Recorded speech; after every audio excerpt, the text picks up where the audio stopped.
Good morning students. आज हम देखेंगे क्लास 8 हिंदी थर्ड लैंग्वेज यानी कक्षा 8वीं के लिए हिंदी तृतीय भाषा यानी थर्ड लैंग्वेज के ऊपर शीर्षक है पाठ तीसरा, जिसका शीर्षक है कैसा पुरस्कार। इसका ऑलरेडी हमने पहला भाग देखा है। आज हम देखेंगे दूसरा भाग यानी इसका उर्वरित शेष भाग यानी पार्ट 2 देखेंगे। तो यह एक घटना है, यह क्या एक घटना है और यह गोपाल कृष्ण गोखले के जीवन के ऊपर आधारित है। उनके बाल्यावस्था में घटी हुई एक घटना के ऊपर आधारित यह पाठ दर्शाया गया है। पिछले क्लास में हमने देखा था कि किस प्रकार गोपाल कृष्ण गोखले ने अध्यापक द्वारा दिए गए गणित के गृह कार्य यानी होमवर्क जो था 10 प्रश्न दिए थे अध्यापक जी ने, उनको हल करके तो लेके आए थे और अध्यापक जी उनको शाबाशी दे रहे थे। क्यों शाबाशी दे रहे थे? क्योंकि उन्होंने कक्षा में गृह कार्य करने के लिए सभी को दिया था, किंतु केवल गोपाल कृष्ण गोखले जी ने ही क्या किया था, उनको उन प्रश्नों को हल करके लेके आए थे। कक्षा में कोई भी नहीं करके लेके आए थे। उस वक्त गोपाल कृष्ण गोखले जी ने ही किया था।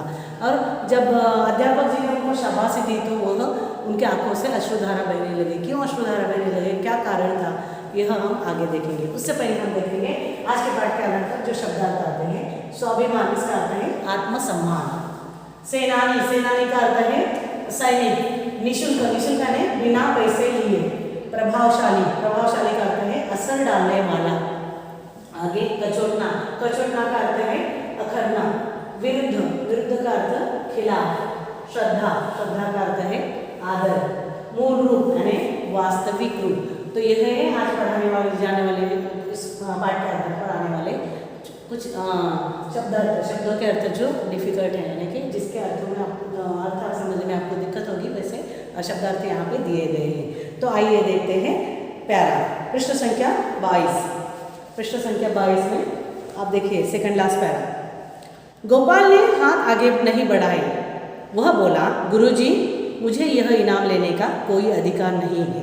देखिए, तो जैसे ही गुरुजी उसको क्या करने लगे, इनाम देने के लिए, पुरस्कार देने के लिए आगे बढ़े, तो झट से गोपाल जी ने क्या कहा, गोपाल कृष्ण गोखले ने, कि मैं यह अधिकार लेने के काबिल नहीं, अथवा यह मैं नहीं ले सकता। क्यों नहीं ले सकता? क्योंकि मैंने एक प्रश्न स्वयं नहीं किया, मेरे भाई ने किया है। मैंने तो उसे केवल कॉपी उतारा ही है। देखिए, क्योंकि उनके जो चचेरे भाई थे, बड़े भाई चचेरे भाई, उन्होंने यह उनको हल करके दिया था। उन्होंने केवल उसको कॉपी में कॉपी राइटिंग की, यानी कि उसको देखकर एज यूजुअली उन्होंने नोटबुक में लिखा था। ठीक से समझा भी नहीं और ठीक से मैं समझ भी नहीं पाया। सच कहता हूँ, मैं अब भी यह प्रश्न हल नहीं कर सकता। इतना कहते कहते गोपाल की आंखों में आंसू आ गए। वह दृष्टि नीचे किए खड़ा रहा।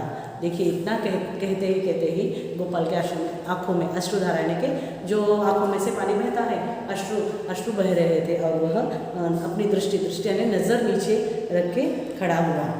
अगले पैरा में देखेंगे। अध्यापक गोपाल की बात सुनकर दंग रह गए। वे बोले, गोपाल तुम्हारी सच्चाई और ईमानदारी पर मैं बहुत प्रसन्न हूँ। देखिए, इतना कहने के बाद अध्यापक जी ने उनकी बातें सुनी गोपाल कृष्ण गोखले की, तो वह दंग रहे और उन्होंने गोपाल से कहा, गोपाल मैं तुम्हारी सच्चाई और ईमानदारी पर बहुत प्रसन्न हूँ, यानी बहुत खुश हुए हो। हाँ मुझे तुम पर गर्व है। और उन्होंने कहा, मुझे तुम पर बहुत गर्व है। यह पुरस्कार अब भी तुम्हारा है, अब यह तुम्हारी ईमानदारी के लिए है। देखिए, यह पुरस्कार इनाम किसके लिए है? अभी तुम्हारा ही है। क्यों? क्योंकि तुमने सच्चाई और ईमानदारी से बिना डरे निर्भीक होकर सबके सामने कहा। तो अभी भी यह इनाम किसके लिए? तुम्हारे लिए ही है। अगले पैरे में देखेंगे पृष्ठ संख्या 23। सच्चाई और ईमानदारी की भावना से भरे इस बालक गोपाल कृष्ण गोखले का जन्म 9 मई 1866 को महाराष्ट्र के रत्नागिरी जिले के एक छोटे से गांव में हुआ था। पिता कृष्णराव गोखले तथा माता सत्यभामा ने बचपन से ही गोपाल को स्वाभिमानी और ईमानदारी का पाठ पढ़ाया था। देखिए, उनका जन्म दिया गया है। उनकी सच्चाई और ईमानदारी से तो सभी बालकों के सामने अध्यापक जी ने बताया और साथ ही साथ उनके जीवन के बारे में यहाँ संक्षिप्त परिचय दिया गया है। पिछली क्लास में हमने देखा है, लेकिन फिर भी अभी थोड़ा और एक बार रिकैप कर देंगे। तो उनका जन्म कहाँ? 9 मई 1866 मीन्स 9 मई 1866 में महाराष्ट्र महाराष्ट्र में रत्नागिरी जिले के एक छोटे से गांव में हुआ था और उनके पिता का नाम था कृष्णराव और माता का नाम था सत्यभामा। इनके जीवन में उन्होंने 2 शादियाँ की। पहले पति के देहांत के उपरांत उन्होंने दूसरी और एक शादी की और उनकी दूसरी पत्नी का नाम था सत्यभामा और उनके पिता किसान थे और साथ ही साथ उन्हें बचपन से ही उनके माता पिता ने स्वाभिमानी और ईमानदारी का पाठ पढ़ाया था। देखिए आगे देखेंगे। माँ दिन रात पौराणिक कहानियाँ सुनाती तो पिता वीर देशभक्तों के किस्से। देखिए पौराणिक कहानियाँ माँ सुनाती थी ताकि बचपन में बच्चे आगे चलकर उनके ही नक्श कदम पर चढ़े, इसलिए माँ तो पौराणिक कहानियाँ सुनाती है और साथ ही साथ पिता क्या करते थे, वीर देशभक्तों की कहानियाँ सुनाते थे और किस्से सुनाते थे। बालक गोपाल सब किस्से कहानियाँ ध्यानपूर्वक सुनते थे। ऐसा कहा जाता है कि बचपन में जो सीख माता पिता देते बच्चे वही उसी नक्शे कदम पर आगे चलते हैं। तो इसी प्रकार इनके बचपन में ही उनके मन मस्तिष्क में ऐसा बीज रोपा गया था देशभक्ति का, सच्चाई, स्वाभिमानी और ईमानदारी का। तो यह बालक आगे चलकर भी इसी प्रकार उन्हीं के नक्शे कदम के ऊपर चला। आगे देखेंगे अगले कार्य में। यही गोपाल भारत की आज़ादी के लिए लड़ने वाले स्वतंत्रता सेनानी गोपाल कृष्ण गोखले थे। तो आगे चलकर यही क्या बने, स्वतंत्रता सेनानी, देश के लिए लड़ने वाले क्रांतिकारक के रूप में उन्होंने अग्रसर हुए और यही गोपाल कृष्ण गोखले बने। अंग्रेज सरकार की नीतियों के खिलाफ उन्होंने आवाज़ उठाई। अनेक पत्र, निःशुल्क लेख लिखे। निःशुल्क ने बिना पैसे लिए, यहाँ पर दिया गया निःशुल्क, बिना पैसे लिए वह क्या करते थे, लेख लिख रहे थे। 1885 में उन्होंने कांग्रेस की प्रथम राष्ट्रीय सभा में भाषण दिया। उनके जोशीले और प्रभावशाली भाषणों ने जन जन का मन मोह लिया। उन्होंने 1885 में जो भाषण दिया तो लोगों के मन में उन्होंने एक घर कर दिया। उनका जोशीला भाषण सुनकर लोग प्रभावित हुए, उनके ऊपर चर्चा करने लगे और वह जन जन के यानी प्रत्येक लोगों के मन में उन्होंने घर कर लिया और उनका मन भी उन्होंने मोह लिया। अगले बारे में देखेंगे। गोखले को भारतीयों की गरीबी सदा कचोटती रहती। कचोटती का अर्थ यहाँ पे दिया गया है, कचोटाने अखरना। गोखले को भारतवासियों की गरीबी सदा कचोटती रहती। आज उन्होंने अंग्रेज अफसरों के ठाड़ बाट पर होने वाले खर्चों का कड़े शब्दों में विरोध किया। ठाड़ बाट ने जो गरीबों के लिए सब्सिडी अथवा थोड़ा अमाउंट देते थे तो वो क्या करते थे, बड़े अफसर खुद के ऊपर ही लुटा लेते थे। इसीलिए कड़े शब्दों में गोपाल कृष्ण गोखले ने क्या किया, यहाँ विरोध किया, क्योंकि उनके अंदर सच्चाई, ईमानदारी को कर भरी थी। प्रत्यक्ष अप्रत्यक्ष रूप से वह झूठ सुन नहीं सकते थे और उसका विरोध करते थे। जब बात बहुत बढ़ गई तो ब्रिटिश सरकार को एक जांच आयोग बिठाना पड़ा। देखिए गोपाल कृष्ण गोखले सच्चाई से विमुख नहीं हो सकते थे, उन्होंने सच्चाई को सामने लाया और यहाँ अंग्रेज अफसरों के ऊपर उन्होंने टीका टिप्पणी शुरू की। जब बात ज़्यादा आगे बढ़ी तो उसके ऊपर एक आयोग बिठाया गया। इस आयोग के सामने गवाही देने के लिए गोखले 1896 में इंग्लैंड गए। तो 1896 में वो कहाँ गए, इंग्लैंड गए। गोखले ने निर्भीक होकर सरकारी अफसरों के खर्चों के आंकड़े आयोग के सामने रखे और बताया कि भारतीयों के स्वास्थ्य और शिक्षा के लिए दी जाने वाली धनराशि भी अंग्रेज सरकारी अधिकारी अपनी सुख सुविधा पर खर्च कर रहे हैं। देखिए यहाँ भारतीयों के स्वास्थ्य यानी कि हेल्थ और एजुकेशन के ऊपर जो शिक्षा और स्वास्थ्य यानी कि हेल्थ और एजुकेशन के ऊपर जो पैसे यहाँ पे सरकार देती थी तो अंग्रेज अफसर क्या करते थे, खुद के ऊपर ही अपने पॉकेट यानी कि अपने जेब में ही उतारते थे और यहाँ पे जन सामान्य लोग बहुत पीड़ित होते थे। उन्हें बहुत ही विकट परिस्थितियों का सामना करना पड़ता था। जो धनराशि यानी जो फाइनेंशियल जो हेल्प की जाती है पैसों की, तो वो धनराशि कहाँ जाती थी, ऐसे ही बड़े बड़े अफसरों अंग्रेज अफसरों के जेब में जाती थी। तो इनका गोपाल कृष्ण गोखले ने बहुत ही कड़े शब्दों में विरोध किया और उन्होंने उनकी सुख सुविधा के ऊपर जो खर्च कर रहे हैं उसके बाद कहाँ पे आयोग के सामने निर्भीक होकर बिना डरे उन्होंने प्रत्यक्ष रूप से अपनी जो मांग थी उन्होंने सामने रखी। उस समय भारत में ब्रिटिश राज था, उनके विरुद्ध कुछ कहना बड़े साहस का काम था। उस समय भारत में ब्रिटिश का राज था, उनके सामने जो अगर मुंह खोलना भी एक गुनाह होता था, लेकिन फिर भी गोपाल कृष्ण गोखले जी ने बड़े ही निर्भीक होकर उन्होंने सरकार के सामने यह बात कही। पेज पढ़िए, अगले पैरे में देखेंगे। गोपाल कृष्ण छोटे बड़े सबके साथ समानता का व्यवहार करते थे।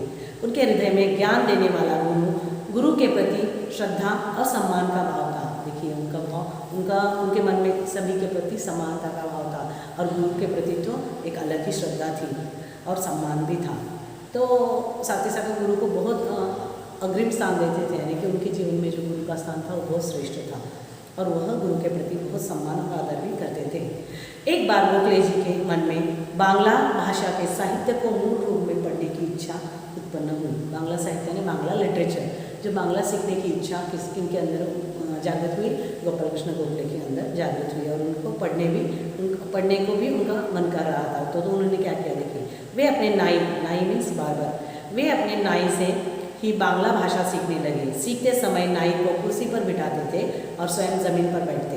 2-3 दिन तो पत्नी देखती रही, फिर बोली, इतने बड़े आदमी होकर आप नाई के पैरों में बैठते हैं, क्या आपको बिल्कुल संकोच नहीं होता? देखिए यहाँ पे क्या दर्शाने की कोशिश की गई है कि किस प्रकार गोपाल कृष्ण गोखले चाहे वो नाई भी हो तो भी वो क्या करते थे, उसे सीखते समय, बांग्ला भाषा सीखते समय उसे कुर्सी के ऊपर यानी चेयर के ऊपर बिठाते थे और खुद उनके पैरों के नज़दीक बैठ के सीखते थे। यानी कि यहाँ पे उनके अंदर का जो भाव है गुरु के प्रति, चाहे सिखाने वाला कोई भी हो, लेकिन गुरु के प्रति उनकी श्रद्धा भाव अथवा आदर भाव यहाँ पे दर्शाया गया है। वह यहाँ पर कोई बड़ा या छोटा नहीं समझते थे। बड़ा अवसर होने के बावजूद भी वो क्या कर रहे थे कि यहाँ पे जब वह सीख रहे हैं तो सीखने वाले का स्थान हमेशा नीचे होता है, गुरु के चरणों में होता है। यहाँ पे उन्होंने दर्शाने की कोशिश की है और उनके मन में जो गुरु के प्रति आदर भाव है यहाँ पे साफ झलकता है। तो उनकी पत्नी ने 2-3 दिन तो देखा, लेकिन उन्होंने फिर से पूछ लिया अपने पति से। क्या पूछा? गोपाल कृष्ण गोखले जी से, आप इतने बड़े अफसर आदमी होकर एक नाई के पैरों में बैठते हो, आपको बिल्कुल संकोच नहीं होता? आगे देखेंगे। गोखले बोले, सिखाने वाले का स्थान सीखने वाले से सदा ऊंचा होता है। यानी हमें अगर शिक्षा ग्रहण करना है, अर्जित करना है, तो हमें हमेशा गुरु के चरणों में ही हमारा स्थान होना चाहिए। तो सीखने वाले का स्थान सिखाने वाले के स्थान से, यानी कि यहाँ कहने का तात्पर्य इतना ही है, सिखाने वाले का स्थान यानी ओहदा सबसे ऊंचा होता है और सीखने वाला उनके चरणों में अथवा पाद कमल। ऐसा कहा जाता है कि बैठ के अगर हमें ज्ञान अर्जित करना है तो कुछ भी नहीं है, इस आधार पर अगर हम बैठे तो पूरा लक्ष्य केंद्रित हमारे ऊपर हो जाता है और हम ध्यान से ज्ञान अर्जित कर सकते हैं। यहाँ पे दर्शाया गया है सीखने वाले का स्थान सदा कहाँ होता है, ऊंचा होता है। गुरु में श्रद्धा रखे बिना कुछ भी सीखना संभव नहीं, ऐसे उच्च विचार थे गोपाल कृष्ण गोखले के। यानी कि यहाँ पे उनके कितने उच्च विचार हैं यहाँ पे दर्शाए गए हैं। गोपाल कृष्ण गोखले बहुत ही बुद्धिमान थे।